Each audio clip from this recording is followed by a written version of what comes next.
প্রধানমন্ত্রী নরেন্দ্র মোদীর প্রতি অনেক অভিমান এই বাংলার। কেন অভিমান সেটা তিনি জানেন কিনা জানি না, কিন্তু আপনারা জানেন।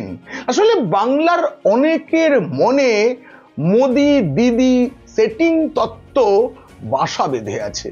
তার কারণও কিছু কিছু আছে, তবে আমরা বুঝতে পারি না এই যে কেন্দ্র রাজ্য সম্পর্ক যেটা সংবিধান ঠিক করে দিয়েছে, তাতে সবকিছুর ক্ষেত্রে কেন্দ্র হস্তক্ষেপ করতে পারে না।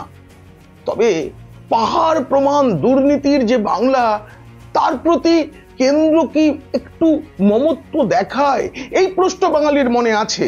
কিন্তু এটা এবার স্পষ্ট হচ্ছে যে মোদির অবশেষে নজরে পড়েছে বাংলা, আর তিনি বাংলার সবচেয়ে বড় সমস্যা, বাংলার বিভিন্ন জেলায় সংখ্যালঘুদের সংখ্যাগুরু বানিয়ে ফেলার যে ছক, সেটা ভাঙতে চাইছেন, তার পদক্ষেপও করছেন। এই আলোচনা যদি ভালো লাগে আর আপনি যদি চান আরো অনেকে এই প্রতিবেদন দেখুন, তবে অবশ্যই সাবস্ক্রাইব করুন, বাড়ান সাবস্ক্রাইবার সংখ্যা। এখন কিভাবে বাংলাকে পাপ মুক্ত করতে চাইছেন প্রধানমন্ত্রী, তা জানতে দেখুন এবং শুনুন মীনাক্ষী করছেন। বন্ধুরা, ট্রাম্প প্রশাসনের শুল্ক বাড়িয়ে দেওয়া, পাকিস্তান, চীন, রাশিয়ার সঙ্গে ভারতের কেমন সম্পর্ক হবে, ভারত কার চাপে কোথা থেকে তেল কেনা বন্ধ করবে কিংবা বন্ধ করবে না, এসব অনেক চিন্তা প্রধানমন্ত্রীর মাথায় থাকে, আমরা জানি। কিন্তু আমরা এটাও জানি, আমরা মানে এই বাংলার মানুষেরা এটা জানি যে পররাষ্ট্র বিষয়ক যে সমস্যাগুলোর কথা বললাম, সেই সব সমস্যা খুব অচিরেই ভারত মিটিয়ে ফেলতে পারবে।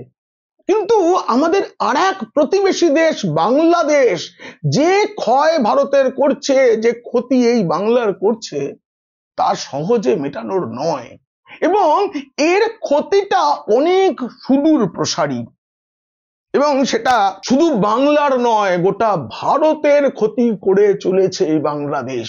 বাংলার সীমান্তবর্তী জেলাগুলোর জনবিন্যাস দিন দিন বদলে যাচ্ছে, একের পর এক জেলা মুসলিম প্রধান হয়ে যেতে বসেছে, কতগুলি হয়ে গিয়েছে।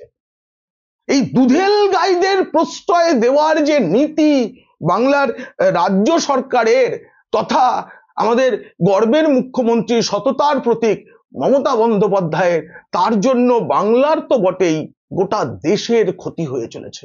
এবার সেই ক্ষতিটা যে মারাত্মক জায়গায় যেতে বসেছে, কেন্দ্রের যে পদক্ষেপ করা উচিত সেটা বুঝেছেন প্রধানমন্ত্রী নরেন্দ্র মোদী, এবং তিনি পদক্ষেপ করার ঘোষণাও করে দিয়েছেন। ভয়ঙ্কর এই অনুপ্রবেশের যে সমস্যা, সেটা মোকাবিলা করতে কি পদক্ষেপ কেন্দ্র করবে সেটা মোদী বলেছেন।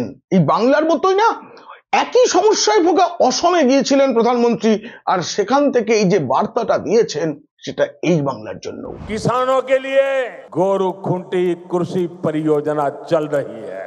वहां के नौजवान अब कृषि सैनिक बनकर खेती कर रहे हैं। सरसों, मक्का, उड़द, तिल, कद्दू, सब कुछ वही उग रहा है। यानी जो जमीन कभी घुसपैठियों के कब्जे में थी, आज वही जमीन असम के कृषि विकास का नया केंद्र बन गई है। सरकार घुसपैठियों को देश के साधनों संसाधनों पर कब्जा नहीं करने देगी। भारत के किसानों, भारत के नौजवानों, हमारे आदिवासियों का हक हम किसी को नहीं छीनने देंगे। ये घुसपैठिए हमारी माताओं, बहनों, बेटियों के साथ अत्याचार करते हैं, ये नहीं होने दिया जाएगा। घुसपैठियों के माध्यम से बॉर्डर के इलाकों में डेमोग्राफी बदलने की साजिशें चल रही है। ये राष्ट्रीय सुरक्षा के लिए बहुत बड़ा खतरा है। इसलिए अब देश में एक डेमोग्राफी मिशन शुरू किया जा रहा है। অসমে এই যে বক্তৃতা, এরপরে কলকাতায় মোদি যৌথ সেনাপতি সম্মেলনে। এরকম যৌথ সেনাপতি সম্মেলন পশ্চিমবঙ্গে শেষ কবে হয়েছে আমার মনে নেই। আমার এটুকু আমি নিশ্চিত করে বলতে পারি, কেন্দ্রে মোদি সরকার আসার পরে এমন কোনো সম্মেলন হয়নি যার উদ্বোধনে স্বয়ং প্রধানমন্ত্রী হাজির। প্রতি 2 বছর অন্তরই আমাদের সেনাবাহিনীর 3 প্রধান এবং প্রতিরক্ষা দপ্তর, প্রধানমন্ত্রীর দপ্তর, তার কর্তারা, জাতীয় নিরাপত্তা উপদেষ্টা, তারা বসে ঠিক করেন কোন পথে সেনাবাহিনী চলবে, কি কি পদক্ষেপ করবে। সেটা এবার সেই উচ্চ পর্যায়ের বৈঠকটা কলকাতায়। কোথায়? এই ভারতীয় সেনার যে পূর্ব কমান্ডের সদর দপ্তর, মানে যেখানকার সেনারা নাকি আমাদের গর্বের মুখ্যমন্ত্রী সততার প্রতীক মমতা বন্দ্যোপাধ্যায়কে দেখে 200 জন ভারতীয় সেনা ছুটে পালিয়েছিলেন সেই বিজয় দুর্গ বা ফোর্ট উইলিয়ামে সেই সমাবেশ। মোদি ছাড়াও সেখানে প্রতিরক্ষা মন্ত্রী রাজনাথ সিং, জাতীয় নিরাপত্তা উপদেষ্টা অজিত ডোভালরা। এই যে বৈঠক, এই বৈঠকের তো একটা গুরুত্ব আছে। পূর্ব কমান্ডের হেডকোয়ার্টারে বসে বাংলার যে সমস্যা, সেই সমস্যা মোকাবিলার কথা কি হবে না? হয়েছে। তবে এই বৈঠকের সঙ্গে 2026 সালের নির্বাচনের সঙ্গে যদি কেউ যোগসূত্র খুঁজতে চান, সেটা ভুল হবে। কারণ এই বাংলার জনমানচিত্র যে বদলে যাওয়া, এটা আসলে তো বাংলার ভবিষ্যতের জন্য শুধু নয়, এটা গোটা দেশের সুরক্ষার ক্ষেত্রে একটা সংকট, একটা আতঙ্ক।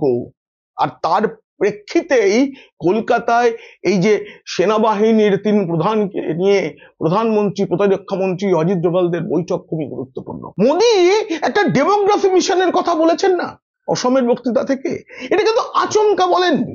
আমরা ভাবতে পারি যে তিনি হঠাৎ করেই বলে দিলেন। আমরা জানি তো যে বিহারে হয়ে গেছে, বিহারে বিধানসভা নির্বাচন সামনে, আর পুজো মিটলে গোটা দেশে নির্বাচন কমিশন একসাথে এসআইআর করবে।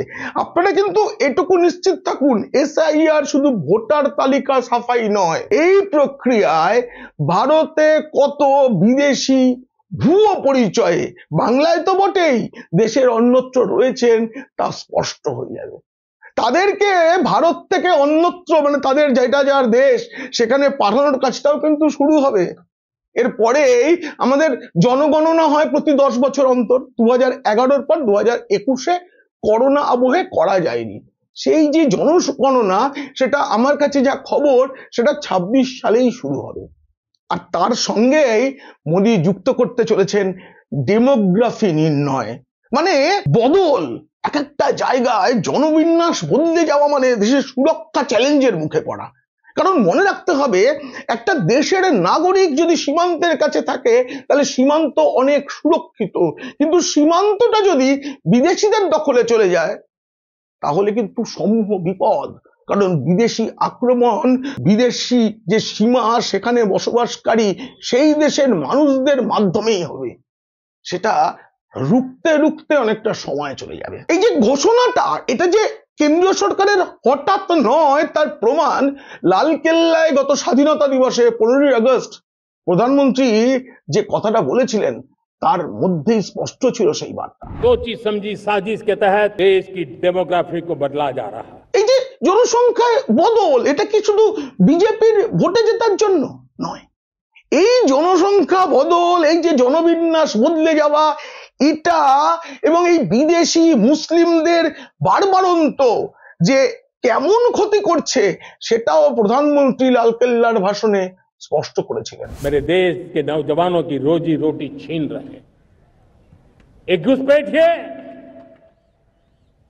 मेरे देश की बहन बेटियों को निशाना बना रहे हैं। ये बर्दाश्त नहीं होगा। ये घुसपैठिए भोले भाले आदिवासियों को भ्रमित करके उनकी जमीनों पर कब्जा कर रहे हैं। ये देश सहन नहीं करेगा। আর সেই সব তার যে আতঙ্কের কথা বলা কেন হচ্ছে, সবের পরেই ছিল তার সেই মোক্ষম ঘোষণাটি।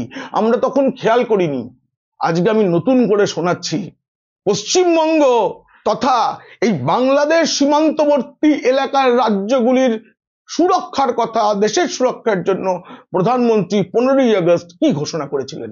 लाल किले की प्राचीर से कहना चाहता हूं, हमने एक हाई पावर्ड डेमोग्राफी मिशन शुरू करने का निर्णय किया है। আমি জানি আপনারাও জানেন যে এই কাজটা কেন্দ্র যখন শুরু করবে না, তার মানে ইঙ্গিত পেয়েই বিশেষ করে বাংলায় সেকু, মাকু, পাকুড়া এবারে মিলেমিশে এখানকার এই মতে চলা সংবাদ মাধ্যমগুলো কান্নাকাটি শুরু করে দেবে। কেন কেন বাবা, আমরা তো বেশ আছি, ওখানে একটুখানি মুর্শিদাবাদটা মুসলিমদের হয়ে যাচ্ছে, ওদিকে দক্ষিণ 24 পরগনা হয়ে যাচ্ছে, তো কার কি হোক না, ওরাও তো মানুষ, আমাদের শরীরে একই রক্ত, একই বৃন্তে দুটি কুসুম। কিন্তু এটা যে দেশের জন্য বিপজ্জনক এটা তারা মানতেই চাইবেন না। কিন্তু আমি আজ বলবো কেন বিপজ্জনক। এই যে দেশের মাটি থেকে বিদেশি হটাও অভিযান, এটা গোটা পৃথিবীতে শুরু হয়েছে। সব উন্নয়নশীল এবং উন্নত দেশগুলো এই কাজটা করছে। বরং আমরা বলতে পারি যে ভারত এক্ষেত্রে অনেক পিছিয়ে।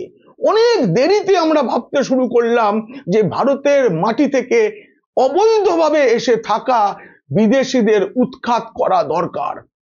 কারণ দীর্ঘদিন কংগ্রেস যখন সরকার চালিয়েছে তখন এ বিষয়ে টু শব্দটি তারা করেনি। আমি আগে অনেক প্রতিবেদনে এটা নিয়ে আলোচনা করেছি যে বাংলা একটা বড় সমস্যার মধ্যে দিয়ে চলছে, সেটা হচ্ছে অনুপ্রবেশ। এবং এই অনুপ্রবেশ সমস্যা কিন্তু আজকের নয়, যেদিন দেশ ভাগ হলো সেদিন থেকে।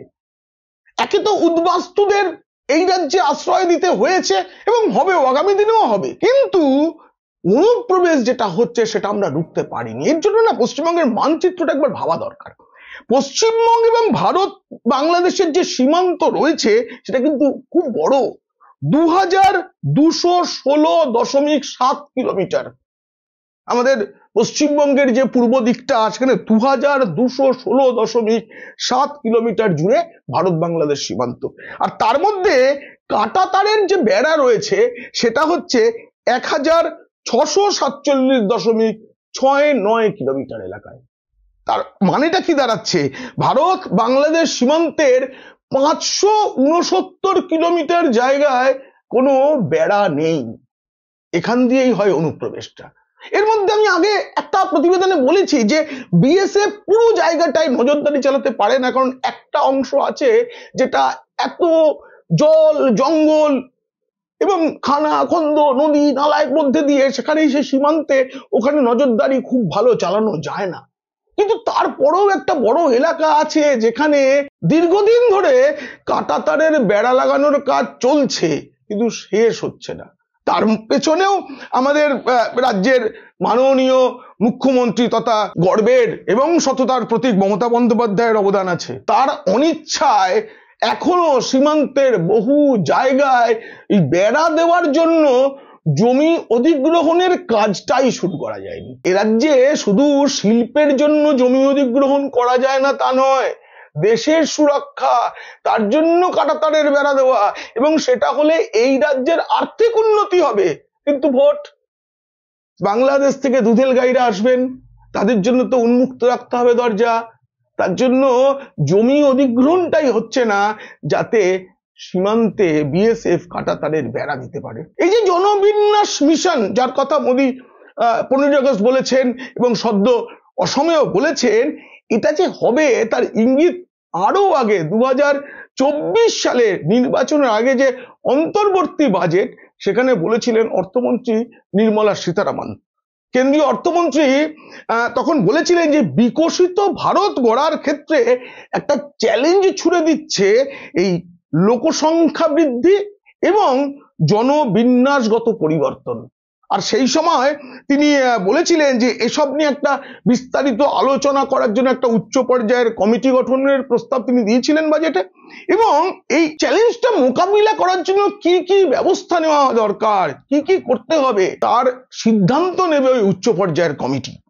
এখন সেই কমিটির যে ব্যাখ্যা, সেই কমিটি যে পথ দেখিয়েছে, সেই পথেই ভারত সরকার চাইছে জনবিন্যাস মিশন, যার মাধ্যমে দুধ কা দুধ পানি কা পানি হয়ে যাবে। কোন মুসলিম ভাইরা সত্যি ভারতের নাগরিক আর কারা বিদেশ থেকে এসেছে।